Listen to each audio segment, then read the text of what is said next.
normally, when I'm working, I'll work on 4 pieces at once, but for sake of the video and what I can fit in here, I'm just going to work on 2. And these are actually boards that I went to Dixieline, to the hardware store, and bought a 4x8 sheet of Luan plywood. And I had it cut into, actually, I believe these are 11.5 rather than 12 by 12. But I get like 32 panels out of that 4x8 sheet. And the reason I have them cut 11.5 and 11.5, 2 reasons. Number 1 is the cut marks that they make actually take up some of the dimension of your board. So in order to keep all my boards consistent, I have them done 11.5 by 11.5. The beautiful thing is they're all even, they all are the same, and they fit, that size fits in a flat rate shipping box, whereas the 12 by 12s are a little bit tight. And then what I do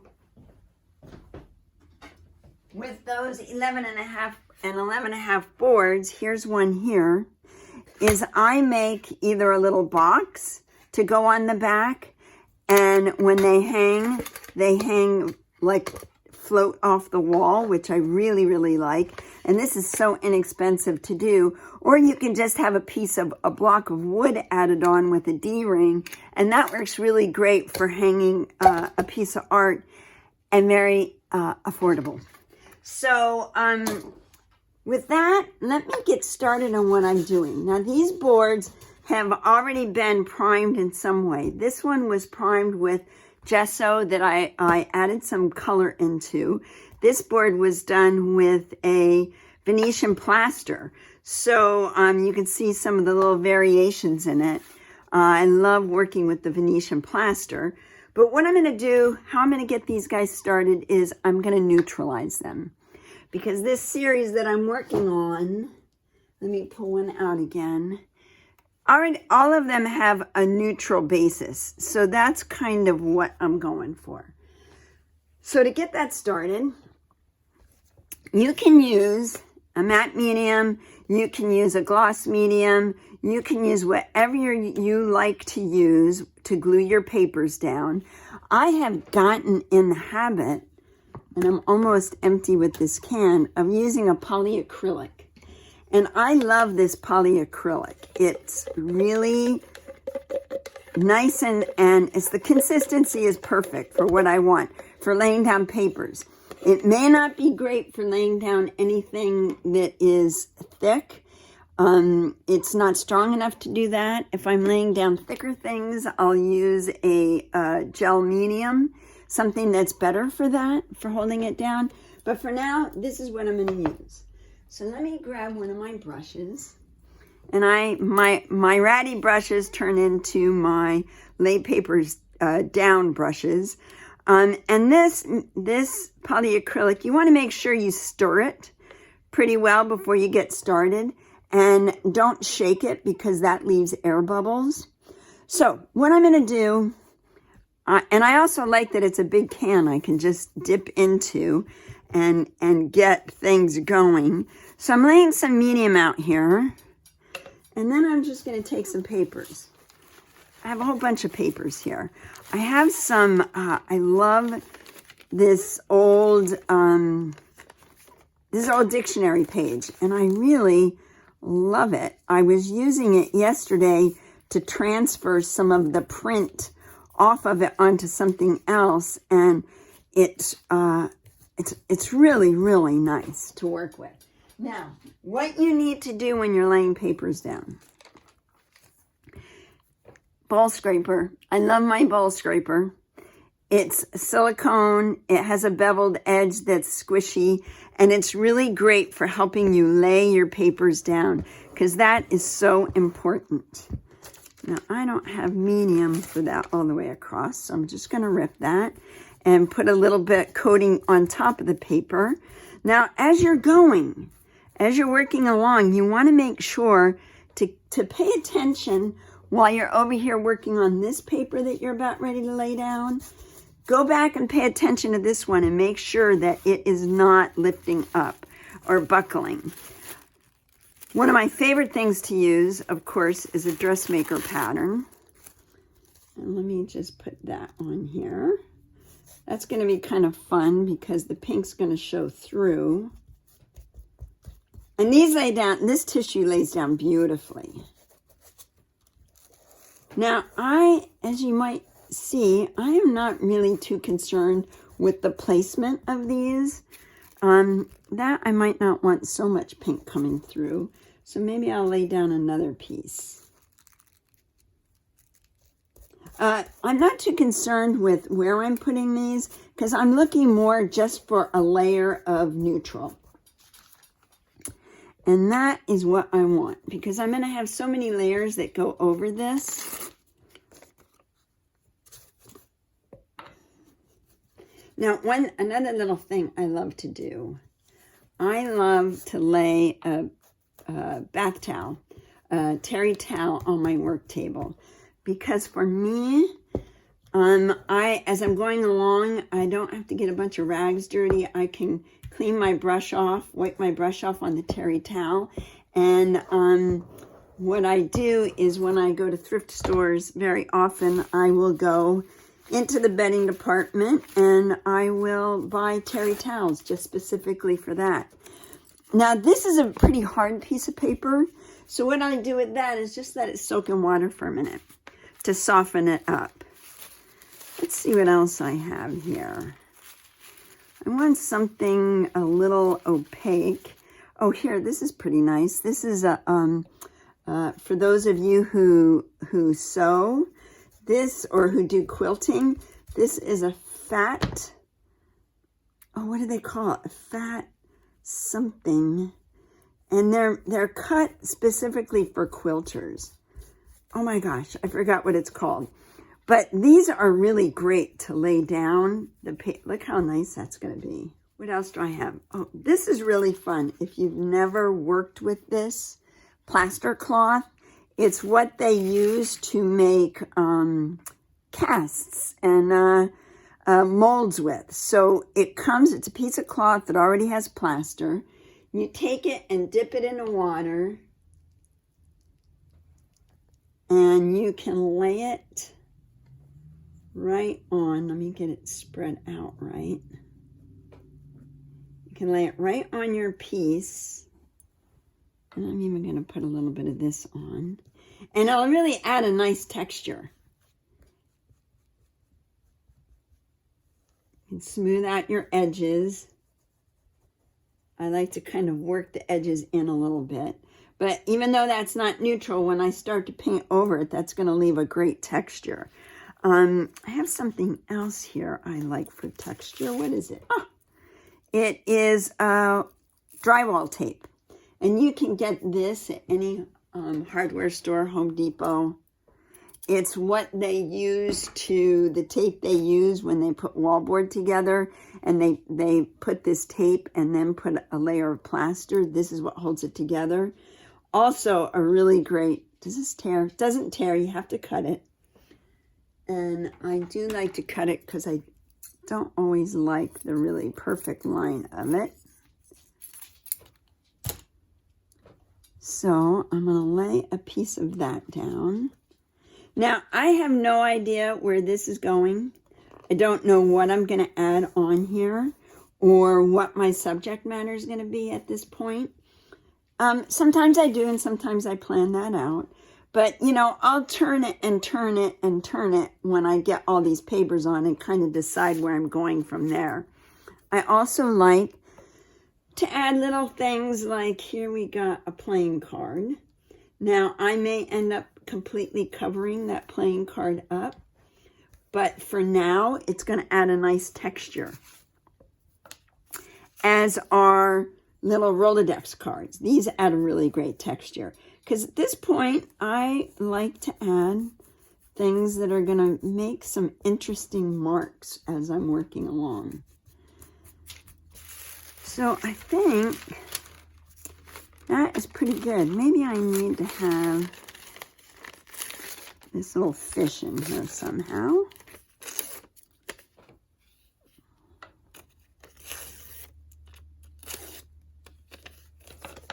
I'm going to add him. I'm going to put him right here over this textured stuff that I put down.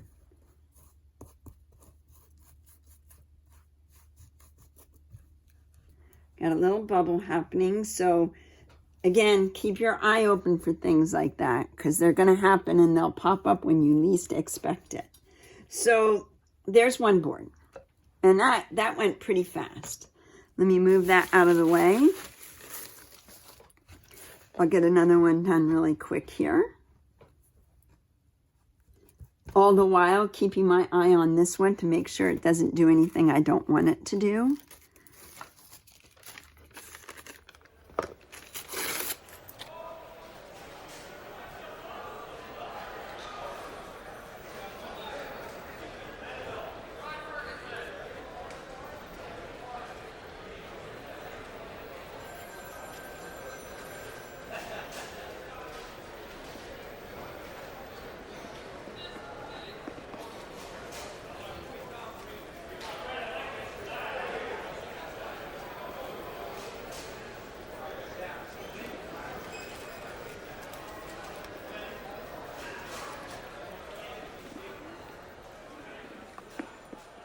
Now, sometimes you'll see all this bubbling happening here. And sometimes you can tear your paper up and it'll let you. Other times it doesn't let you. In which case, it doesn't matter if you rip it up a little bit. It may even add to your piece.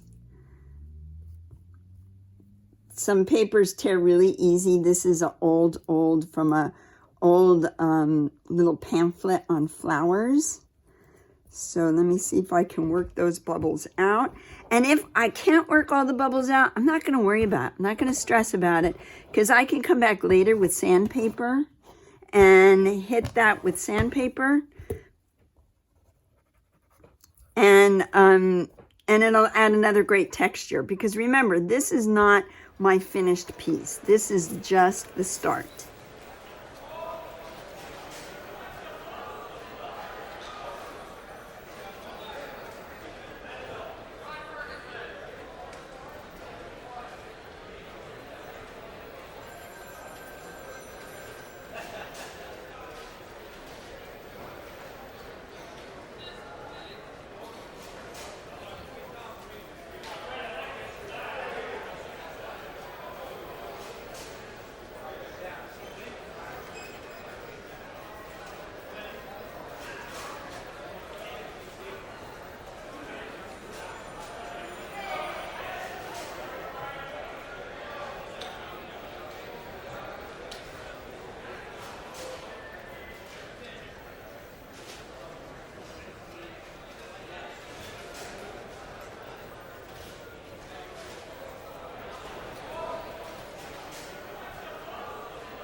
You go. I think I've got just about everything added into these two pieces. Now I'm going to let them sit and dry and see what I come back to. And I'm going to put them out in the sun so they'll dry up pretty quick. And then I'll come back and get some kind of design, figure out the design I want to put on them. Okay, so stay tuned. Okay, so here we are back with these two pieces that I'm working on, and I've let everything dry. I did just go in and added in these little fish. Not really sure what inspired me. I had this little guy right here, and so now my next step is I like to create some areas of interest. I like lines, so I will go in and add lines, find lines to start with in my piece of work. So I'm taking my Stabilo pencil, and Stabilo pencils are really great for mark making. It's my favorite tool. So I'm going to take it right up through here, and I kind of roll it and scratch it around, and maybe I'll even bring it down through here. I've got a natural line happening here. Got one here. Not that you have to follow the natural lines in a piece. There's a line coming right here I think I'll go with. And this is all my process of trying to find out where this little piece is going. Maybe I want to bring something up right here. Maybe even square it out. So I've got those lines, and then I can come back with a damp brush. And I do like to do this before I start painting, because I like to, I think it's fun to get that nice watercolory effect that you get with the Stabilo. And I can either leave it really dark, because as you get them watery, they just kind of blend out and get much darker. Now, the question is, where am I going? I am not really completely sure at this point. So I'm going to take some of, this is actually a really pretty pink, kind of a pinkish house paint. And I don't know if I mentioned, but I use the, when I go to Home Depot, I go and look for the oops paints, the mistakes that people return. And I kind of work with those. So I'm just going to go in and fill in some of my spaces. I like to paint right up to that line and just kind of chunk into it. And I don't know if this is the color I'll leave down. It might be, it might not be.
And redefined my spaces where I wanted my sections to be, where I section things off. I created vases because these pieces are kind of all in a series, and they're all around some kind of flower or vase. These are going to be my flowers, these little fish. And this is kind of my color palette that I have going. So now what I want to do is I've got a stack of papers, and I specifically picked these papers because they look so great. This blue, green, and the red, orange are such perfect complementary colors. You can't go wrong with it. And then I also have this one who's got still a little neutral. I'm still wanting to stay a little neutral in this series. So I need to create some flowers. I've got fish going this way on this one, fish going this way over here. So all I'm going to do is just rip out a couple flowers.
Okay, here I am back the next day, the next morning, and I've had a chance to look at these guys.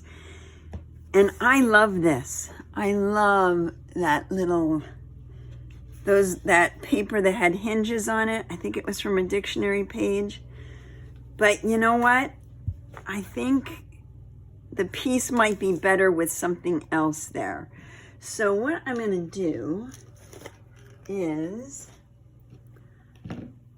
I'm going to grab one of my brushes, and I am just going to kind of white that guy out. And this is a really good lesson in how to let things go. I kind of needed to let that go because I think it's going to make a better painting if I do. And so I hit it with a little white for right now. Let me see, this is my creamy color I was using. So maybe I'll mix a little of that in.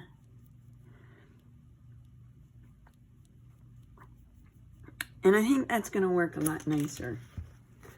It already feels better, less crowded having that in and having to explain why, what do the hinges have to do with it?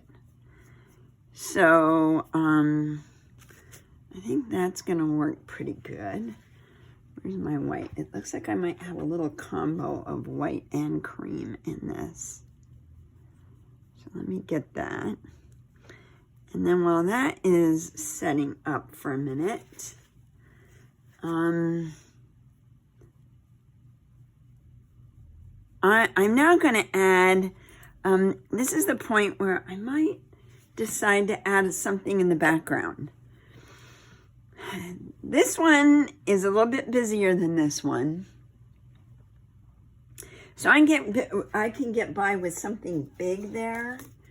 It might be a stencil with just letters, but I'm not going to do that one yet because I've got that wet paint on there.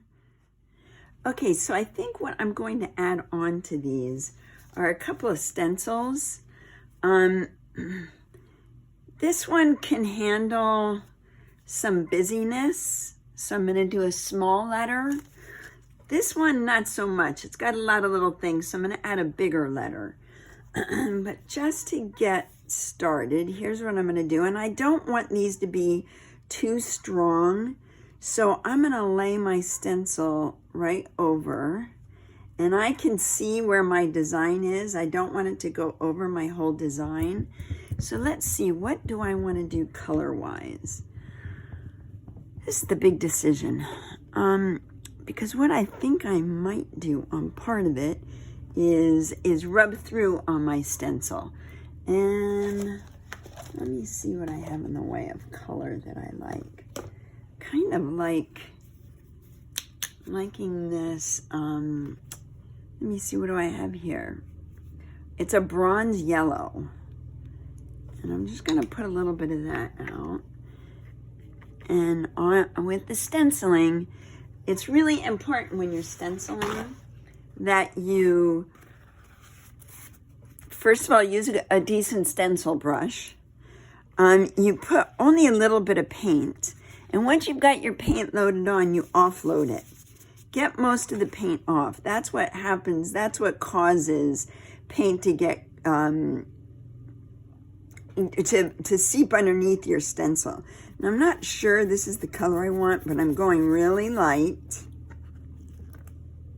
Yeah, not feeling that.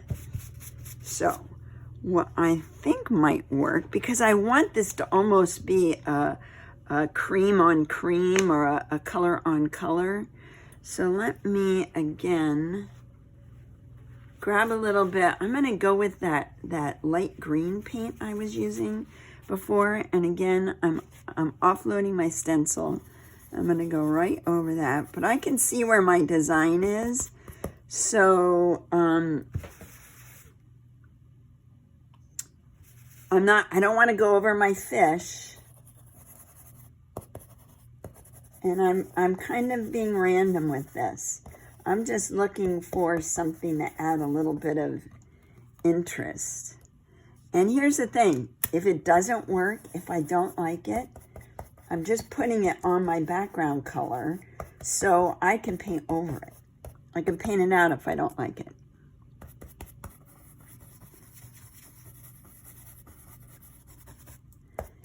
And then what I might do, so I'm holding my stencil in place.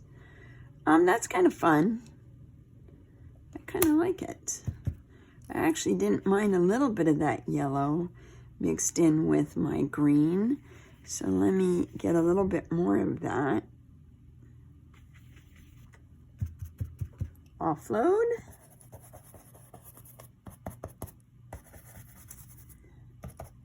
And you can see this stencil has been well loved. It's been used many times.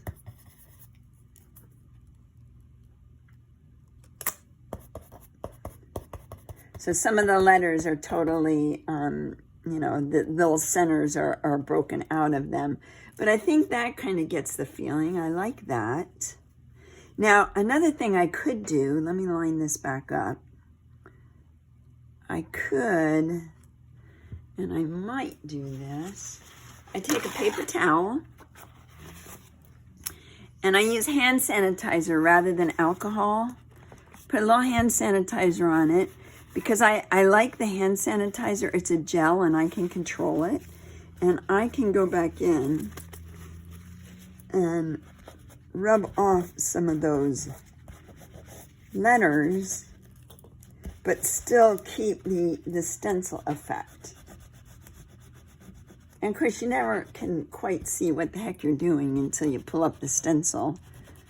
But I just want to rub some of the paint off.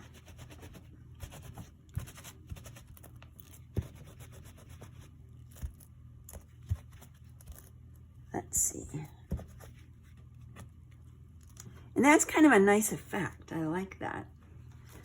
I did get some blotting over here. I don't really like that. But again, I can come back with my white paint and clean that up. Just grab a little brush. Grab the perfect little brush for that. And come back in. I don't think I was using that color.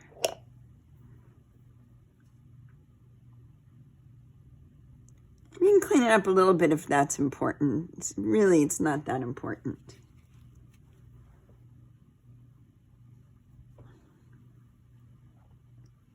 So there you go. I think that is the perfect little bit of detail I needed to add.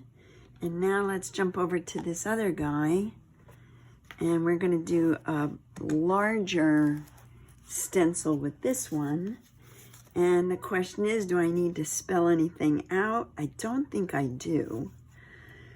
Again, you know, I love these little daggers. I think they look really cool, but are they working for this painting? Maybe not. So let me grab my brush back. And I think I'm going to have to give up my daggers because they just don't really add to it. And already that feels better. And when I add the stencil in there, it's gonna even feel better. See how much that just opened up the painting. Make sure I'm getting enough of this on. Oh, I like that so much better. It feels good. Okay, so now do I want to spell something? Do you want to just put letters? I think I'm just going to put letters. And that went that way, so I'm going to put these coming this way. I better hang on 1 minute and let that dry. Okay, now I've got that dried up. So I kind of want to do the same color.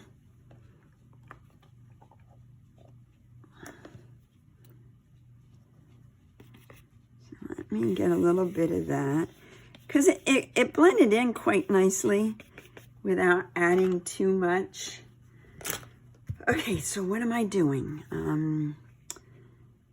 Let's see. I don't want to go over my fish. And what am I covering up here? I'm just going to go on this top portion. So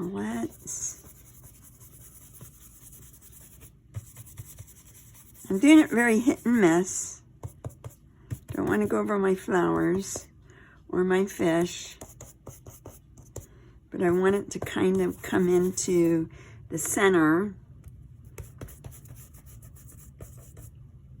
Let's see what we got here.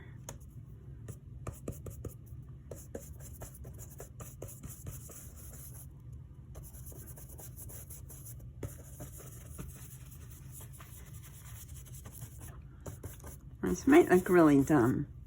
Let's see. It's kind of busy. I like it, but it's kind of busy.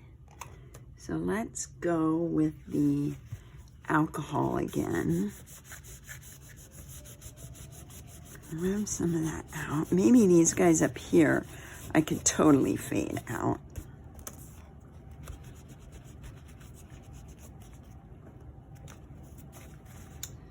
It's actually not too bad.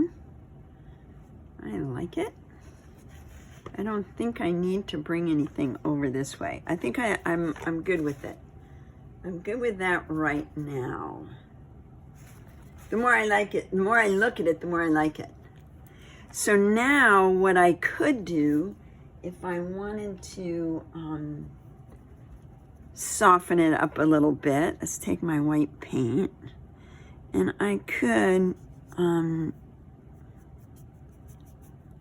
just make some of that disappear a little bit, fade it in or fade it out. I don't want to make it completely disappear.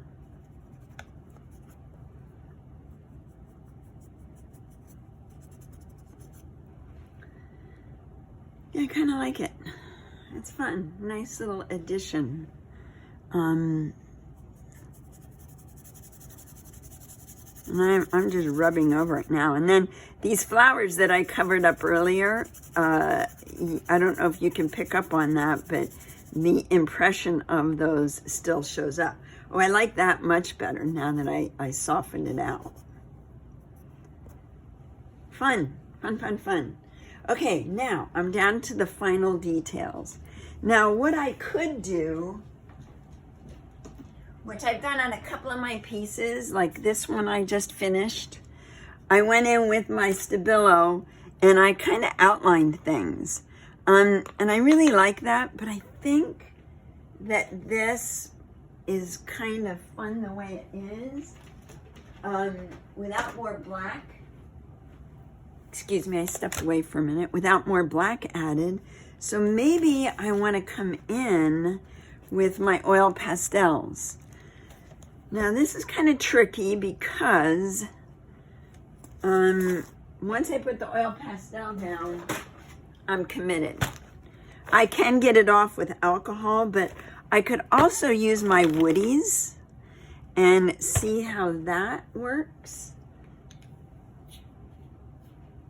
Sometimes I use my woodies and I do that just to see if I want to use an oil pastel, because if I don't, I can get rid of this. So I'm going to stick with the colors that I have here. And that one might be too green. And for those of you who haven't used woodies before, these are also by Stabilo. And they're great chunky little color markers. And, you know, you could just do some fun stuff with them. Like, I like the flowers outline in the color of the flower. A matter of fact, maybe I'll add a little touch of that color right down here. Now, the nice thing about woodies is just like the Stabilo, you can come in and water it down.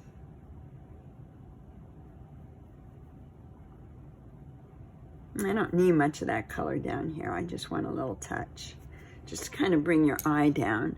So I've got that.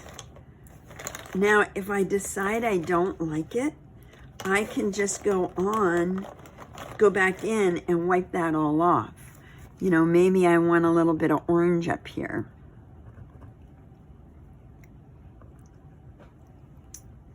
I don't think I really need it.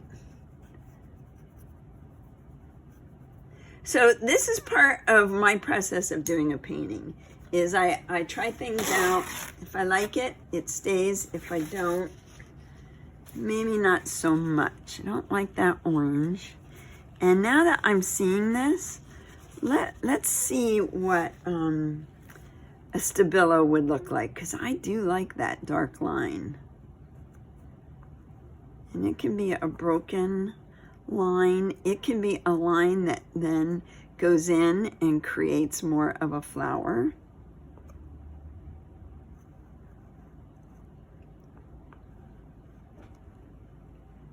That's kind of fun.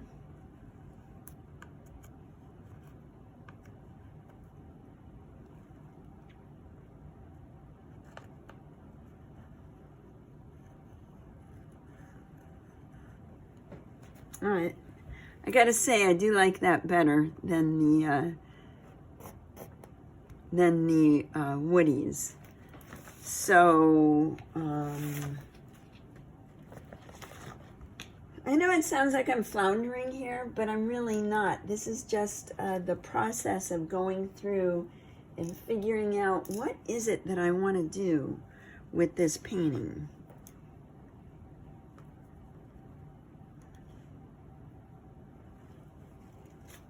I just think that for this little piece, that works really well.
Okay, I think I am done with these two pieces. At least I'm done with them for right now. I typically will let these sit, and I'll come in and go over them with my to set all the colors in. I do kind of, where did that orange go? Here we go. Maybe I want to add, do I want to add a touch of orange in here? You can take your woodies and go back in and add some colors, maybe where it's a little, like this is kind of a dull corner over here. So maybe I want to just add a little bit of random color. Just a hint. Something should go there. I'm not sure what it is, but whatever it is, it has to be really soft. Maybe I'll come up with some more words to fit in there. But for now, I'm going to let these sit.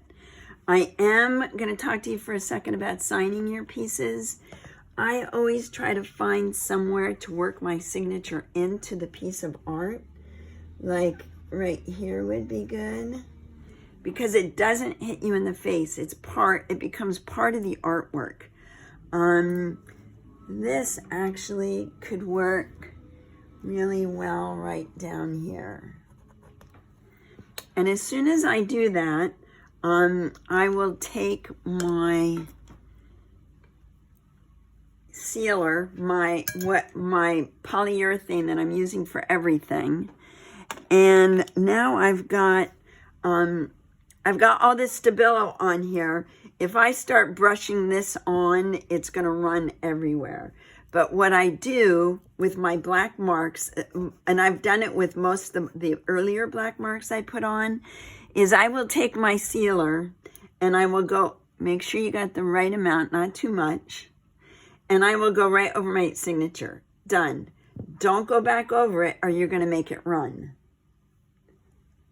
And there you go.